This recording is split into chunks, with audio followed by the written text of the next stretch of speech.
어, 2월 한 달도 사건, 사고가 참 많았죠? 그러나 그런 사건과 사고 속에서도 하나님이 우리를 지켜주시고 우리를 보호해 주셔서 오늘 3월 첫 주에 하나님께서 우리를 이 자리로 불러주심에 우리가 감사를 드립니다. 이번 3월 한 달도 하나님이 주신 은혜로 온전히 믿음으로 살아가는 저와 여러분의 삶이 되기를 주의 이름으로 축복합니다. 우리가 계속해서 이제 이 스데반의 설교를 듣고 있는데요. 여러분 사실 스데반의 설교를 한 절 한 절 우리가 고씹을 필요가 있습니다. 왜냐하면 스데반의 설교가 복음의 진수이기 때문입니다. 여러분 스데반은 바로 그 믿음의 조상들로부터 시작해서 이스라엘의 그 구원자 예수 그리스도가 이 땅에 오신 것을 통해서 우리에게 구원을 허락해 주신 그 사건을 조목조목 바로 우리에게 설명해 주고 있습니다. 그래서 오늘 우리도 이 스데반의 설교 세 번째 시간에 맞이하므로 오늘 우리가 이 본문을 통해서 하나님이 우리를 얼마나 사랑하시는지 또 하나님이 우리의 구원을 위해서 얼마나 큰 일을 감당하셨는지 오늘 말씀을 통해서 깨닫는 그런 은혜가 있기를 주의 이름으로 축원합니다.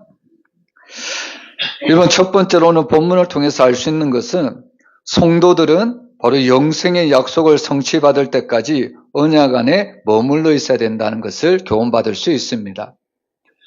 여러분 성도들에게 있어서 가장 중요한 것은 무엇이냐면요. 하나님의 말씀입니다. 우리는 하나님의 말씀을 다른 표현으로 하면 그 말씀을 언약이라고 표현할 수도 있고 그 말씀을 하나님의 약속이다 이렇게 이야기할 수도 있습니다. 여러분 우리가 참 안타까운 것은 무엇이냐면 우리가 하나님을 믿는다고 하면서도 우리가 세상에 나가 살면서 종종 하나님을 잊어버릴 때가 많이 있다는 겁니다.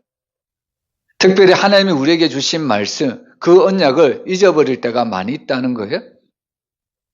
근데 오늘 본문에 나오는 야곱, 요셉, 이 모세는 하나님의 말씀, 하나님의 언약을 잊지 않았습니다. 그래서 이 세 사람뿐만 아니라 오늘 특별히 본문에 나오는 이 세 사람을 무엇이라고 이야기하냐면 바로 믿음의 사람이라고 이야기를 합니다. 오늘 우리가 교독을 했잖아요. 교독문에 보면 그 주어가 무엇인지 아십니까? 바로 믿음으로.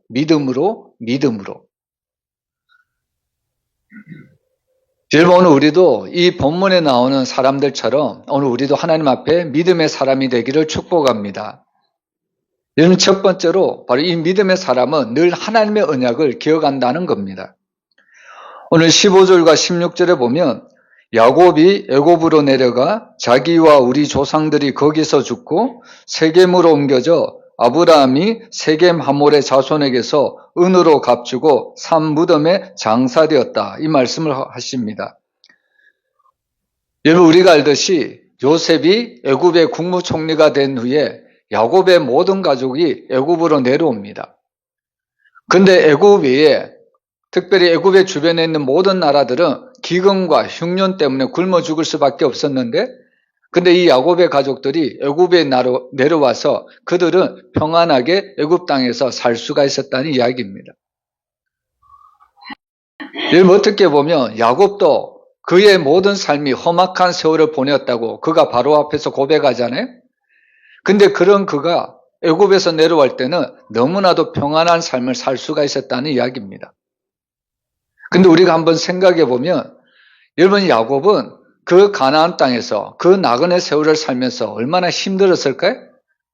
그런데 그렇게 살았던 야곱이 애굽에서 평안한 삶을 누리며 산다. 그리고 그의 마지막 죽음이 어떻게 보면 애굽에서 죽고 애굽에서 매장되기를 원하고 있었을 것이라고 우리는 추측할 수가 있습니다. 근데 야곱이 자기의 임종시에 요셉에게 무엇이라고 부탁합니까? 자기의 매장지가 이 애굽 땅이 아니라 자기의 본토 가나안 아브라함의 그 옆에 자기의 무덤을 마련해 달라고 부탁을 하는 것을 볼 수가 있습니다. 여러분 요셉도 마찬가지죠. 요셉도 자기가 죽을 때에 자기의 후손들에게 부탁을 하죠. 자기의 매장지를 애굽 땅에 묻지 말고 바로 자기의 조상들의 그 가나안 땅에 자기의 유고를 묻어달라고 이야기를 합니다. 그래서 우리가 잘 알듯이 이스라엘이 출애굽할 때 바로 이스라엘 백성들은 그 요셉의 유언대로 요셉의 해골을 가지고 바로 가나안 땅에 묻어두었다는 것을 우리가 잘 알 수가 있는 거죠. 여러분, 종종 선교사님들이 해외에서 열심히 선교를 하시다가 그만 어떤 사고로 인해서 죽을 때가 있습니다. 순교를 당할 때가 있습니다. 그럴 때 많은 선교사님들이 이제 어떻게 하냐면 그 선교사님들의 그 시신을 고국 땅에 가져오기가 너무 힘들기 때문에 그래서 그 선교사님들 하장을 해서 6월만 바로 고국으로 갖고 오는 경우가 종종 있습니다. 여러분, 우리가 이 야곱과 이 요셉이 왜 이런 부탁을 했을까? 우리가 한번 생각해 볼 필요가 있습니다. 여러분, 어떻게 보면 가나안 땅보다는 이 당시 애굽 땅이 더욱더 풍요로운 땅입니다. 더욱더 살기 좋은 땅이라는 거예요. 여러분, 가나안 땅에서는 어떻게 보면 고생만 했습니다. 근데 그렇게 고생한 땅에서 벗어나 애굽 땅에서 자신의 삶을 터전을 삼고 그 땅에서 평화롭게 풍요롭게 살았다면 자기의 마지막 무덤도 매장지도 애굽 땅에서 묻히기를 원하는 것이 인간의 마음입니다. 근데 오늘 야곱과 요셉은 그러지 않았죠? 여러분, 왜 그들이 그렇게 하지 않았을까요? 그것은 바로 이 야곱과 요셉이 하나님이 아브라함부터 시작한 그 언약을 기억을 하고 있었다는 겁니다. 여러분, 이것을 통해서 우리는 무엇을 기억해야 되냐면 늘 하나님의 말씀, 그 언약을 바로 기억을 하며 살아가야 합니다. 여러분, 지금 우리가 사는 세상은 너무 좋죠? 과거에 비해서 정말 우리가 사는 세상은 너무나도 풍요롭고 너무나도 아름답습니다. 여러분들이 만약에 그 강복절이나 또 여러분들이 50년대에 한번 태어났다고 생각해 보세요. 우리나라의 독립을 위해서 또 우리나라 그 전쟁 때문에 얼마나 피폐하고 얼마나 힘들었을까요? 근데 그런 세상에 비해서 지금 현대인들은 얼마나 우리나라가 풍요롭고 또한 전 세계가 부러워할 만큼 우리나라가 경제대국이 되지 않았습니까? 선진국 반열에도 이르렀습니다. 근데 사실 안타까운 것은 이렇게 세상이 너무나도 풍요롭고 너무나도 세상이 편안하다 보니까 하나님의 말씀, 그 언약, 그 약속을 종종 성도들도 잊어버린다는 겁니다. 마치 이 땅이 천국보다 더 좋은 곳으로 생각하는 경우가 많이 있다는 거죠. 여러분, 이 야곱과 이 요셉은 하나님이 아브라함 때부터 하신 그 언약을 잊지 않았습니다. 여러분, 하나님이 아브라함에게 하신 언약이 뭘까요? 겉으로 보면 너희 자손이 하늘의 별과 같이 땅의 모래와 같이 많아질 것이다. 겉으로 보면 이런 언약이죠. 근데 사실 하나님이 아브라함에게 하신 언약, 그리고 아브라함이 위에 올라가며 모세에게 노아에게 하신 언약, 그리고 노아 위에 올라가면 하나님이 아담에게도 하신 언약이 있죠. 결국 이 언약은 누구에게 종결점을 갖느냐 하면 예수 그리스도의 언약에 그 종결점을 갖는다는 겁니다. 여러분, 결국 하나님이 아담을 통해서 또 이 노아를 통해서 아브라함을 언약을 통해서 우리가 알 수 있는 것은 이 야곱과 이 요셉이 누구의 언약을 바라보고 있느냐? 바로 예수 그리스도의 언약을 바라보고 있다는 겁니다. 여러분, 한때 이 예수님이 바리새인들에게 이런 이야기를 합니다. 어떤 이야기를 하냐면 너희 조상 아브라함이 내가 태어날 날때를 바라보며 신앙생활을 했다고 예수님은 이야기를 합니다. 이 말을 듣고 유대인들은 비웃죠? 내가 나이가 30도 안 됐고 50도 안 됐는데 어떻게 아브라함이 너의 날때를 보고 이 땅에서 살았겠느냐, 이렇게 비웃음을 치는 거죠. 여러분, 사실 믿음의 조상 아브라함 때부터 시작해서 모든 믿음의 손자들은 누구를 바라보며 신앙생활을 했느냐? 예수 그리스도가 이 땅에 태어날 것을 바라보며 신앙생활을 했다는 겁니다. 여러분, 왜 믿음의 손자들이 예수님의 탄생, 예수 그리스도가 이 땅에 오심을 바라보고 살아갔을까요? 오직 예수님만이 우리의 진정한 구원자가 되시기 때문입니다. 여러분, 세상에 아무리 많은 사람들이 있지만 그 사람들에게 찾아가서 나에게 구원을 주십시오, 이렇게 아무리 말을 한다고 이야기해 보지만 그 사람이 나를 구원해 줄 수가 없다는 겁니다. 물론 물질적으로는 일시적으로 구원해 줄 수가 있고요. 또 의사가 우리에게 건강이 안 좋을 때 일시적으로 우리의 건강을 회복해 하실 수도 있습니다. 근데 진정한 구원은 뭘까요? 여러분, 진짜 구원은 물론 물질적으로도 이런 건강적으로도 이렇게 구원도 중요하지만 여러분, 인간의 가장 궁극적인 구원은 죄에서 구원이라는 겁니다. 이것을 한순간도 잊어서는 안 됩니다. 여러분, 우리가 모든 사람이 죄인이라고 성경은 딱 못 박아 놓았는데 그 죄에서 구원할 자가 과연 누가 있습니까? 아무리 아브라함이 믿음의 조상이라고 불리지만 아브라함이 우리의 죄를 구원해 줄 수가 있겠습니까? 오늘 본문에 나오는 야곱과 요셉이 우리의 죄를 해결해 줄 수가 있을까요? 여러분, 요셉은 물론 우리의 물질적인 문제를 해결해 주었습니다. 그러나 우리의 죄의 문제는 해결해 주지 못했다는 겁니다. 그래서 이 땅에 살아간 모든 믿음의 선조들은 누구를 바라보고 살았느냐? 오직 예수 그리스도를 바라보고 살아갔습니다. 왜냐하면 예수님만이 우리의 진정한 구원자가 되시기 때문입니다. 여러분, 오늘 우리는 이 사실을 듣고 우리는 과연 이 땅에서 무엇을 하며 살아가야 될까요? 무엇을 바라보며 살아가야 될까요? 여러분, 오늘 우리도 마찬가지로 이 야곱과 요셉이 또한 아브라함이 온전히 예수 그리스도만 바라보았듯이 우리도 예수 그리스도만 바라보며 믿음 생활을 해야 될 줄로 믿습니다. 여러분, 세상이 아무리 우리를 풍요롭게 하고 세상이 아무리 우리를 좋게 한다고 할지라도 그것들이 우리를 죄에서 구원할 수가 없다는 겁니다. 여러분, 우리가 세상을 늘 바삐 살아가죠? 근데 우리가 그렇게 세상을 바삐 살아가지만 그럼에도 우리가 잊어서는 안 된다는 것은 예수 그리스도를 잊어서는 안 된다는 겁니다. 히브리서에 보면 믿음의 주요 온전케 하시는 예수 그리스도를 바라보자고 이야기를 하죠. 여러분, 여기서 예수 그리스도를 바라본다는 것은 온전히 우리의 모든 시선을 그 구원자이신 하나님께 바로 시선을 집중시키라는 겁니다. 세상에 눈을 돌리지 말고 오직 나의 구원자 되신 예수님께 모든 것을 맡기고 신앙생활을 해야 된다는 것을 의미하고 있습니다. 여러분, 우리가 예수 그리스도만 바라보면 우리가 세상에서 때로는 믿음 생활할 때 힘들고 어려워도 때로는 신앙생활 한다고 해서 사람들에게 손해볼 수도 있고 때로는 시기와 질투를 받을 수 있지만 그러나 예수 그리스도만 바라보면 우리는 어떠한 상황 가운데서도 믿음으로 승리하며 살아갈 수가 있다는 겁니다. 여러분, 하나님이 우리에게 예수 그리스도의 언약을 통해서 우리에게 궁극적으로 약속하신 것은 하나님의 나라, 천국임을 믿으시길 바랍니다. 그래서 우리는 그 천국의 약속을 믿고 그 천국의 언약을 믿고 오늘도 믿음의 사람들처럼 날마다 예수 그리스도만 바라보며 믿음 생활을 우리가 해야 된다는 이야기입니다. 여러분, 오늘 이 요셉처럼 이 야곱처럼 세상의 풍요를 여러분들 부러워하지 마시고 오직 하나님이 우리에게 주신 그 영원한 하나님의 언약, 천국, 예수 그리스도를 바라보면서 이 땅에서 믿음 생활하시기를 주의 이름으로 축복합니다. 그리고 두 번째로 오늘 본문을 통해서 우리가 알 수 있는 것은 세상 역사는 철저히 하나님의 계획에 따라서 진행된다는 것을 알 수가 있습니다. 오늘 17절에서 19절 내용은 바로 이스라엘이 출애굽하기 100년 전의 상황에 대한 설명입니다. 여러분, 먼저 17절 말씀을 보면 이스라엘 백성이 번성하여 많아졌다고 이야기를 하고 있습니다.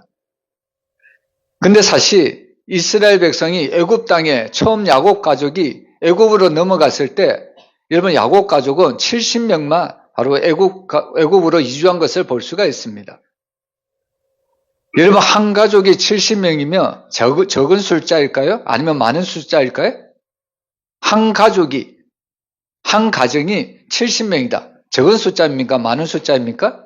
많은 숫자죠. 그죠? 그런데 다시 한번 우리가 생각해 보면 한 나라의 숫자가 70명이다. 적은 숫자일까요? 많은 숫자일까요? 적은 숫자인 거죠.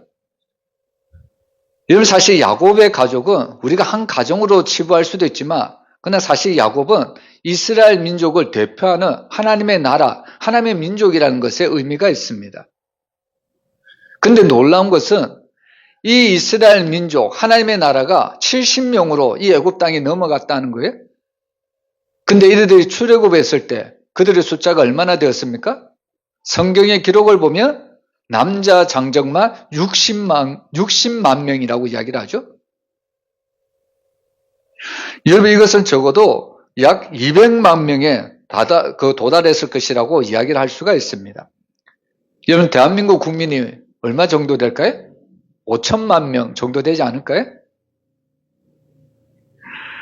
여러분, 오늘 이스라엘 민족은 처음 애굽에 내려갔을 때 70명으로 시작을 했습니다. 근데 그들이 출애굽할 때는 200만 명에 넘치는 그런 인구가 출애굽을 했다고 이야기를 하고 있습니다.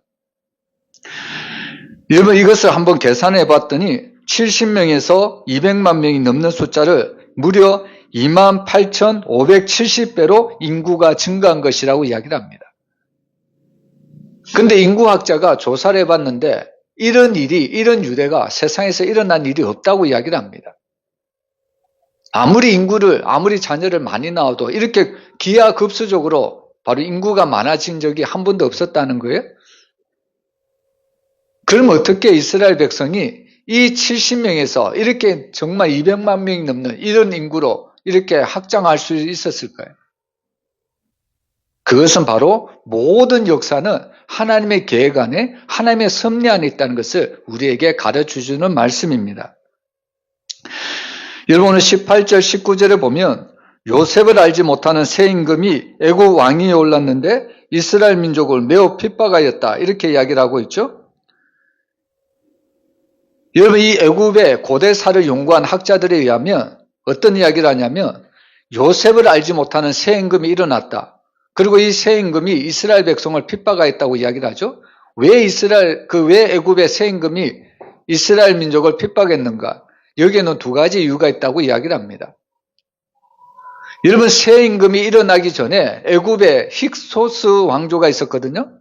근데 그 힉소스 왕조는 누구를 가장 높은 자리에 두었냐면 요셉이라는 자를 가장 높은 자리에 두었다는 겁니다. 여러분, 애굽의 입장에서 보면 요셉은 본토인이 아니죠. 이방인입니다. 근데 이방인이 애굽의 본토인을 다스린다는 거예요. 이것이 새 왕이 바로 마음에 들지 않았다는 거예요. 그리고 왜 두 번째로 새로운 왕이 이스라엘 민족을 탄압을 했느냐? 애국 국민들보다 이스라엘 민족이 계속해서 국민들이 많아졌기 때문입니다. 이러면 자칫하면 이방인들이 자기 나라 땅을 와서 애굽을 정복할 수도 있습니다. 이런 위기의식 때문에 바로 새로운 왕이 애굽에 올라오면서 이스라엘 민족을 탄압하기 시작했다는 이야기입니다. 근데 세상은 보면 이런 일들이 우연히 일어난 것 같이 보여도요, 여러분 17절 말씀 우리 한번 같이 읽어보겠습니다. 하나님이 아브라함에게 약속하신 때가 가까움에 이스라엘 백성이 애굽에서 번성하여 많아졌더니, 여기 보면 이스라엘 백성의 자손의 수가 많아졌다는 것은 우연히 일어난 것이 아니라 뭐라고 이야기합니까? 하나님이 아브라함에게 약속하신 때가 가까웠기 때문에 이스라엘 자손이 많아졌다고 이야기를 합니다. 여러분, 하나님이 아브라함에게 약속하신 것이 뭡니까? 물론 하늘의 별과 같이 땅의 모래와 같이 그 약속도 주셨죠. 그리고 그 약속만 주셨나요? 너희가 400년 동안 애굽으로 내려갈 것이고 그 땅에서 고통을 받을 것이다. 애굽 민족을 섬길 것이다. 그렇게 이야기하지 않습니까? 그리고 400년이 지난 후에 너희는 애굽에서 하나님께서 바로 구원해 주실 것이다. 이런 약속을 주셨다는 겁니다. 오늘 하나님께서 아브라함에게 그 약속하신 때가 가까웠다고 이야기를 합니다. 그 때가 가까워오자 바로 이스라엘 백성들이 기하급수적으로 바로 인구들이 증가했다는 것을 우리에게 이야기를 하고 있다는 겁니다. 여러분, 이것을 통해서 우리가 알 수 있는 것은 결국에 세상의 모든 역사는 하나님이 다스리시고요, 하나님이 구속하시고 하나님이 섭리하시고 하나님이 간섭하신다는 것을 우리가 믿어야 합니다. 요즘 세상이 참 혼란스럽죠? 우리나라만 봐도 지금 혼란스러운데 지금 세계를 봐도 혼란스럽습니다. 누구 때문에 그래요? 미국의 대통령 때문에 지금 그렇습니다. 온 세계가 지금 미국의 대통령이 하는 그 입에 주목하고 있습니다. 그죠? 어떻게 보면 세계를 지금 이 미국의 대통령이 어떻게 보면 좌지우지하는 것 같이 보이죠? 그러나 겉으로 보기에는 그렇게 보일 수도 있습니다. 그러나 사실 이 모든 세상의 통치는 누가 할까요? 하나님이 하신다는 것을 믿으시길 바랍니다. 그래서 우리가 수요일마다 계시록을 통해서 우리가 보고 있지 않아요? 여러분, 계시록에 쓰여질 당시에는 로마 황제가 앉은 그 보좌에서 모든 통치가 나오고 모든 심판이 나오고 그리고 모든 영광은 그 로마 황제가 앉은 보좌로 돌아간다고 바로 그때 모든 백성들을 믿었습니다. 근데 사도 요한은 계시록을 통해서 알려주죠. 그것이 아니다.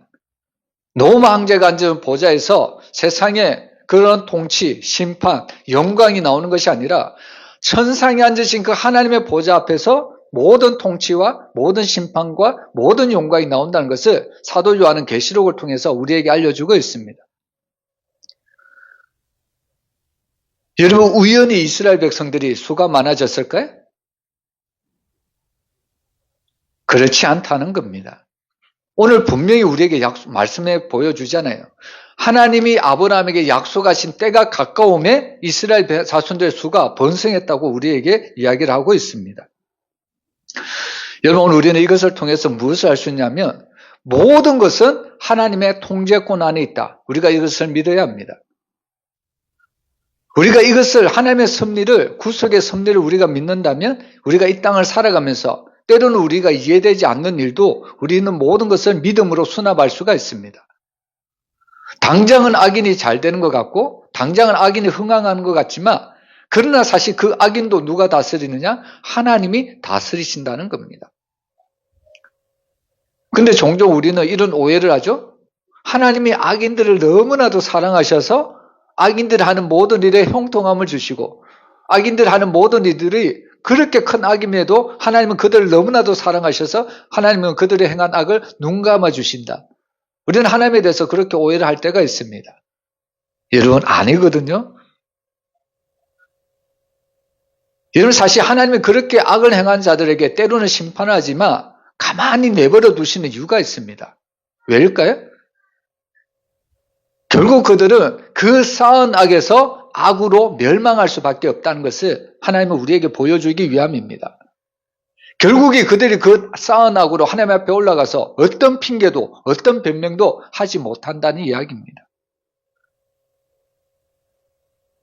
여러분, 세상에 특별히 하나님의 말씀 중에 가장 큰 징벌은 뭐냐면요, 그냥 내버려 두는 겁니다. 내버려 두는 거. 근데 거기에 비해서 하나님은 우리를 어떻게 하십니까? 늘 간섭하지 않습니까? 여러분, 부모들이 자녀들을 늘 간섭하죠? 물론 자녀들은 그 부모님의 말씀을 잔소리로 들을 때도 많이 있지만 여러분, 부모님들이 왜 자녀들의 행동을 간섭할까요? 자녀들이 미워서 간섭합니까? 아니잖아요. 자녀들을 사랑하기 때문입니다. 마찬가지로 왜 하나님의 성도들의 삶을 간섭하느냐? 하나님은 하나님의 자녀들을 사랑하기 때문입니다. 너희 이렇게 가면 안 돼. 너희 이런 죄들 지으면 안 돼. 하나님은 그때그때마다 성령을 통해서 양심에 하나님께서는 호소를 한다는 겁니다. 결국 죄 때문에 빠져서 심판받을 그 영혼은 하나님께서는 어떻게 해서든지 예수 그리스도를 말미암아 구원의 자리로 바로 하나님께서 인도하시려고 우리들의 모든 삶들을 간섭하신다는 이야기죠. 그래서 오늘 우리는 이 하나님의 간섭, 다른 말로 하면 하나님의 섭리, 이것을 우리는 귀찮아하지 말아야 합니다. 오히려 이것이 하나님의 은혜라는 것을 우리가 깨달아야 합니다. 여러분, 종종 부모가 없는 아이들이 이런 이야기를 합니다. 나도 저 아이처럼, 내 친구처럼 부모님이 나에게 때로는 잔소리도 해줬으면 좋겠다. 나에게 이런 간섭을 해줬으면 좋겠다. 근데 나에게는 이런 간섭이나 이런 잔소리라는 부모님이 없어서 참 힘들다. 이런 이야기를 하는 사람들이 있습니다. 여러분, 세상에 일어나는 모든 일들이 우연히 일어난 것이 아니라 오늘 말씀을 통해서 하나님의 섭리였다는 것을 여러분들 믿으시고요. 날마다 믿음으로 살아가는 여러분들의 삶이 되시기를 주의 이름으로 축복합니다. 그리고 세 번째로 여러분, 성도들은 건져주기 위해 건짐받은 존재라는 것을 본문을 통해서 알 수 있습니다. 우리 21절 말씀 우리 한번 같이 읽어보겠습니다. 버려진 후에 바로의 딸이 그를 데려다가 자기 아들로 기르매.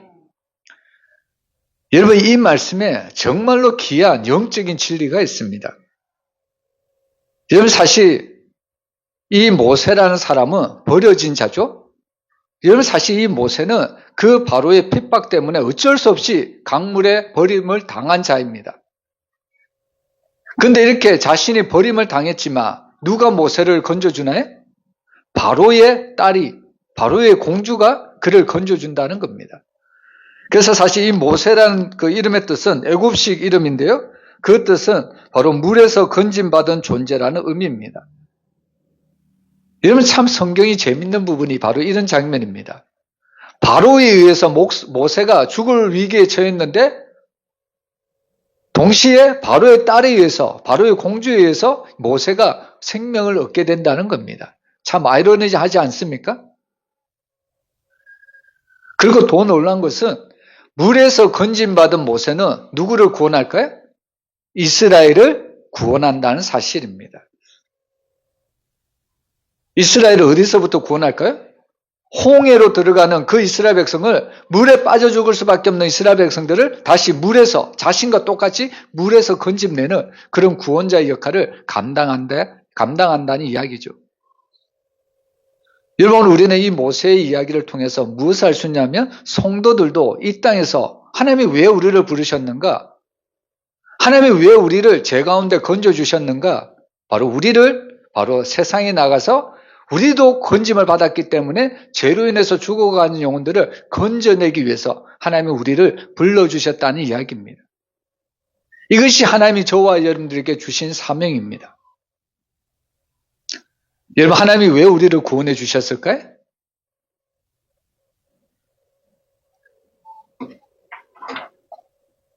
여러분, 구세군의 창시자 윌리엄 부스는 이런 이야기를 합니다. 그리스도인은 구원하기 위해 구원받은 존재다. 이런 이야기를 했습니다. 여러분, 왜 하나님이 우리를 구원해 주셨느냐?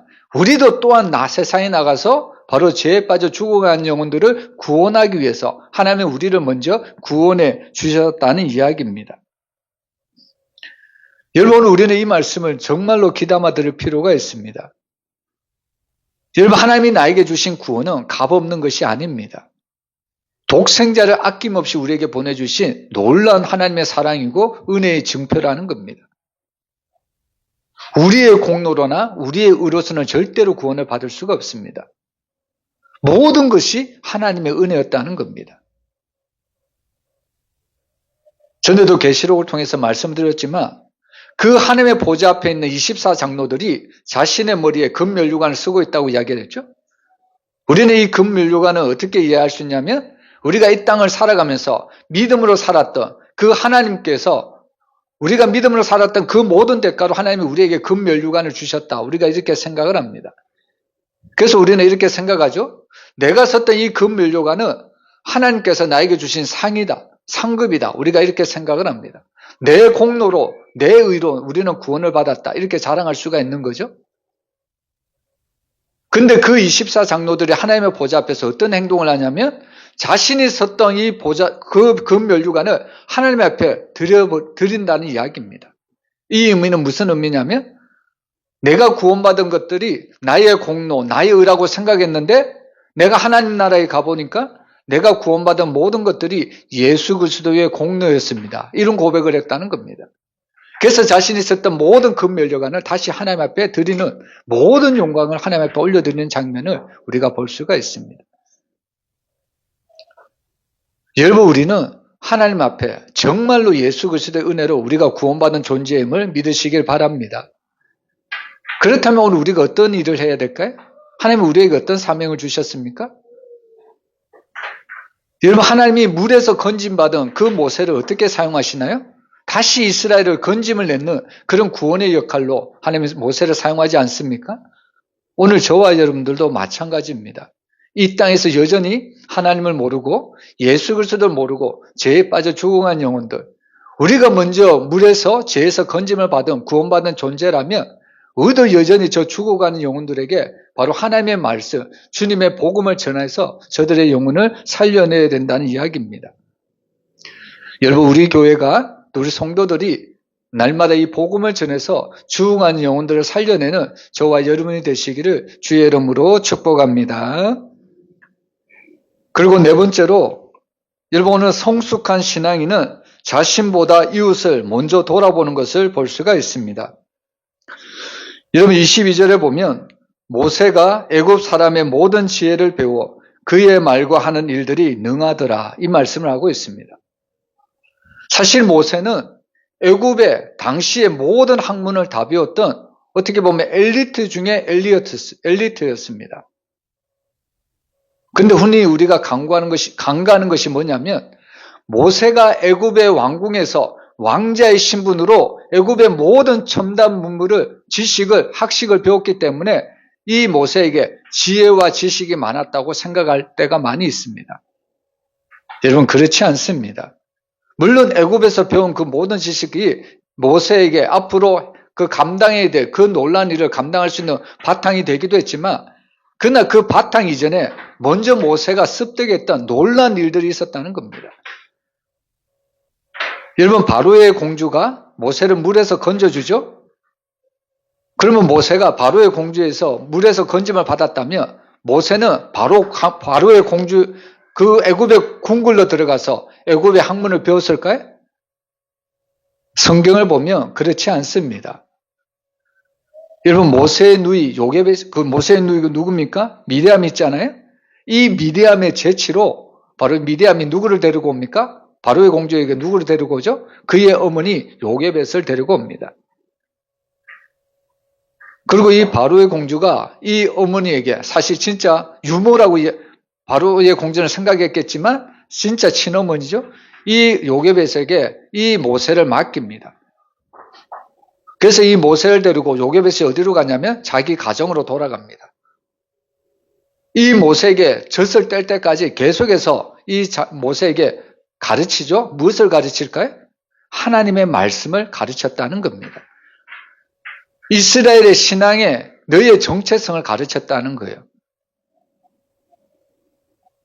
흔히 우리는 하나님의 말씀과 또 세상의 지식과 어느 것을 우리가 더 배워야 우리가 세상에서 성공할 수 있느냐. 두 가지 중에서 하나를 선택하라고 한다면 많은 사람들이 세상의 학문을 선택할 겁니다.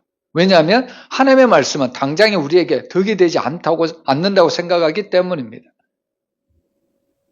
근데 오늘 모세는 애굽의 그 모든 문물을 지식을 배우기 전에 이미 그의 어머니로부터 하나님의 말씀, 너의 이스라엘 민족이라는 정체성에 대해서 먼저 배웠다는 겁니다. 여러분 하나님이 우리에게 주신 말씀은 어떤 말씀일까요? 어떤 지혜일까요? 하나님이 우리에게 주신 말씀은 신령한 말씀이고 신령한 지혜임을 믿으시길 바랍니다.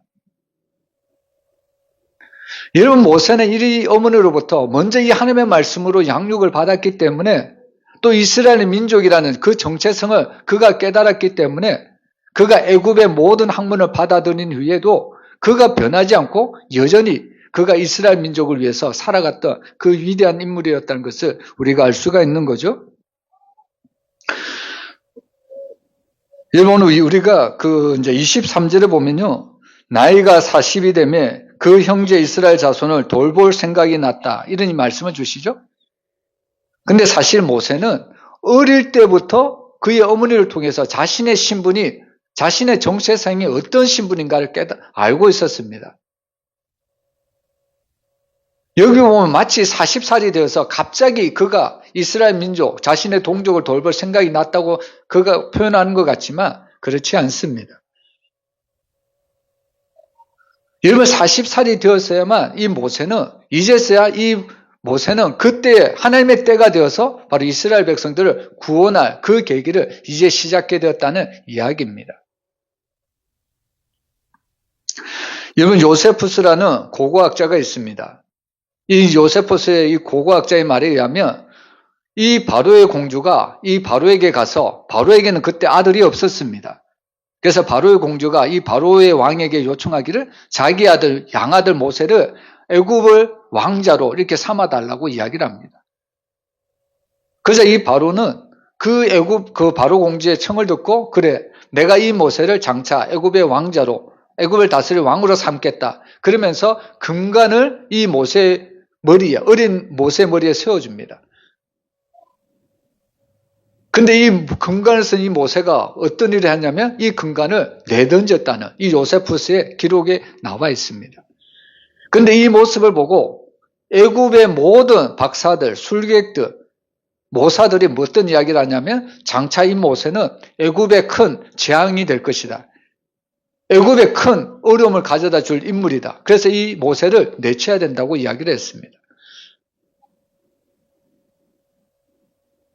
여러분, 사실 이 모세는 우리가 볼 때 형통하게, 어떻게 보면 평탄한 삶을 살았던 것 같지만 사실 모세는 수없이 고통과 수없는 어려움 가운데 자라갔던 것을 볼 수가 있습니다. 그렇게 자라온 모세가 이제 40살이 되어서 자신의 민족을 돌아볼 생각을 하게 됐다는 이야기죠. 근데 문제는 뭐냐면 모세에게는 여전히 깎이지 않는 성품이 있었습니다. 여러분, 24절 말씀 우리 한번 같이 읽어보겠습니다. 한 사람이 원통한 일 당함을 보고 보호하여 압제받는 자를 위하여 원수를 갚아 애굽 사람을 쳐 죽이니라. 여러분, 요셉은 자기의 정체성을 이스라엘 민족, 히브리 민족으로 알고 있었습니다. 단 자기만 알고 있었다는 거예요. 애굽 사람은 지금 모세의 정체성을 모릅니다. 지금 모세가 자기 민족, 히브리 민족을 힘들게 하는 그 애굽 사람들에게 벌을 줄 수가 있죠. 왜냐하면 지금 모세라는 신분은 왕자였고 또 애굽의 가장 높은 지위였고 장수였기 때문입니다.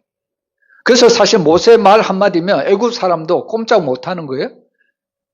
근데 오늘 요셉이 어떤 행동을 합니까? 폭력을 썼다는 겁니다. 무력으로 자기의 형제를 구원하려고 했다는 이야기입니다. 여러분, 성경을 보면 모세의 성품을 어떻다고 표현합니까? 온유한 사람이라고 표현을 하죠. 여러분, 물론 모세는 온유한 사람입니다. 단 하나님께서 그의 성품을 깎으시고 연단하기까지 그의 성품은 온유한 사람이 아니라 사실 그의 사람은 너무나도 세상이 감당하지 못할 그런, 어떻게 보면 성품이 너무나도 강한 사람이었던 것을 우리가 깨달을 수가 있습니다. 그런 강한 사람을 하나님이 깎아서 결국에 온유한 사람으로 만들어놨다는 것을 우리가 이해를 해야 됩니다. 오늘 본문의 말씀이 바로 그거지 않습니까? 여러분, 모세가 얼마나 성격이 급했던지 그 자기 민족을 괴롭히는 그 애굽 사람을 말로 해도 되고 자신의 지위로 누를 수 있음에도 불구하고 폭력을 써서 그 애굽 사람을 죽였다는 겁니다. 근데 놀라운 것은 여러분, 결국 하나님은 이런 모세를 온유한 사람으로 변화시키시고 결국 이스라엘 백성들을 바로 출애굽시키는 놀라운 일들을 행하는 것을 볼 수가 있습니다. 여러분, 오늘 우리는 모세를 통해서 무엇을 배울 수 있어야 되냐면, 여러분, 모세는 하나님 앞에 깎여서 결국에 자신보다 이웃을 먼저 돌아보는, 자기 형제를 돌아보는, 이스라엘 민족을 돌아보는 그런 사람으로, 온유한 사람으로 변화되게 되었다는 이야기입니다. 여러분, 세상에서 누가 강한 자일까요? 여러분, 세상에서 누가 강한 자냐? 세상은 이렇게 이야기하죠. 물질이 많은 자, 권력이 많은 자, 힘이 많은 자, 명예가 많은 자가 강한 자입니다. 이렇게 이야기하죠. 근데 성경은 역설적이게도 누가 강한 자냐? 섬기는 자가 강한 자라고 이야기를 합니다. 여러분, 누가 우리를 섬겨주셨나요? 예수님이 우리를 섬겨주심을 믿으시길 바랍니다. 여러분, 예수님은 하나님의 아들이시잖아요? 근데 그 하나님의 아들이 인간의 육신의 몸을 입고 우리를 섬기러 이 땅에 오셨다는 겁니다. 여러분, 세상에는 누가 섬깁니까? 약한 자가 강한 자를 섬깁니다. 근데 성경의 원리는 어떨까요? 강한 자가 약한 자를 섬기는 겁니다. 가정에서도 그렇잖아요. 부모가 어린 자녀들을 섬깁니다. 부모가 힘이 없어서 어린 자녀를 섬깁니까? 아니잖아요. 부모가 오히려 힘이 있기 때문에 어린 자녀를 섬긴다는 겁니다. 여러분, 마찬가지로 그리스도인은, 신앙인들은 이 땅에서 늘 섬기는 삶을 살아가야 합니다. 여러분, 때로는 목사의 직분도 그렇고요, 성도의 직분도 그렇습니다. 우리가 세상에서 안 믿는 자들이 우리가 신앙인이고 저 사람이 교회 장로고 목사고 성도라는 것을, 집사라는 것을 안다면 저 사람이, 안 믿는 사람이 우리에게 공격할 때 우리는 함부로 그 사람들에게 할 수가 없습니다. 어떻게 보면 우리 그리스도인들 늘 지고 사는 것 같습니다. 그죠? 세상은 늘 우리를 핍박하는데 우리는 거기에 대해서 합당하게 대항할 수도 없습니다. 우리가 사실 그래서 연약해서 우리가 그렇게 하는 겁니까? 그렇지 않잖아요. 오히려 우리 모든 그리스도인은 강한 자입니다. 강한 자. 그럼에도 불구하고 저 믿지 않는 자들을 섬기는 것은 우리 믿는 자들을 통해서 저 연약한 자들을 다시 주님께로 인도하여 저들을 구원하기 위함이라는 겁니다. 여러분 오늘 모세처럼 자기가 힘이 있다고 이렇게 무력으로 애굽인을 쳐 죽이면 어떻게 됩니까? 더 크고 더 놀란 어떻게 보면 강대강으로 붙여서 도무지 싸움이 끝나지 않는다는 거예요. 그러나 그리스도인들은 이런 세상 가운데서도 섬김으로 사랑으로 우리가 나아갈 때 이 세상이 변화될 수가 있고요. 이 세상이 하나님께로 하나님의 나라로 조금씩 이동될 수가 있다는 이야기입니다. 여러분 우리는 이 스데반이 바로 오늘 주신 우리에게 본문 말씀을 통해서 우리가 귀한 4가지 영적 진리를 들었죠.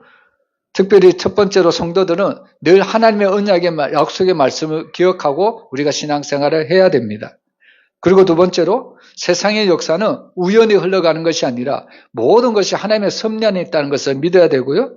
세 번째로 성도들은 건져주기 위해서, 즉 우리가 구원받은 이유는 다른 사람들을 건져주기 위해서, 구원받기 위해서 하나님이 우리를 구원해 주셨다는 사실을 잊어서는 안 되고, 그리고 성숙한 신앙인은 자신보다 이웃을 먼저 돌아본다는 것, 이웃을 섬기고 사랑해야 된다는 것, 바로 이것이 예수 그리스도가 이 땅에서 삶을 살아갈 때 우리에게 먼저 보여준 삶의 모습입니다. 오늘 우리 사랑하는 모든 성도들이 오늘 스데반 집사가 이 우리에게 던져준 이 교훈대로 우리가 믿음의 삶을 살아갈 때 하나님은 우리에게 크신 은혜를 주시고 우리에게 크신 은총을 더하여 주심을 믿습니다. 날마다 이런 믿음으로 살아가는 저와 여러분의 삶이 되시기를 주의 이름으로 축복합니다.